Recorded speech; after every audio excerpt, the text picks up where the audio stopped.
সবাই কেমন আছেন? আশা করি খুব ভালো আছেন। আজ আমি আপনাদের দেখাবো হাঁসের গোস্ত কীভাবে রান্না করা হয়। দেখুন, হাঁসের গোস্ত কীভাবে রান্না করে খেলে দারুণ টেস্ট হয় এবং দেশীয় ঘরোয়া পদ্ধতিতে রান্না করা হয়।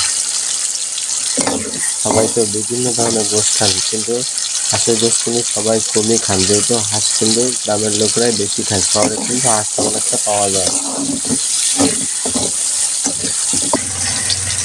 হাঁসের গোস্তের জন্য আলু সুন্দর করে চাকা করে একটু ভাজা ভাজা করে নিয়েছে গাইস।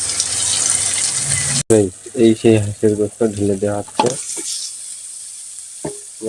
কষানো হবে। ঘরোয়া পদ্ধতি রান্নাটা কালারটা দেখেছেন কত সুন্দর।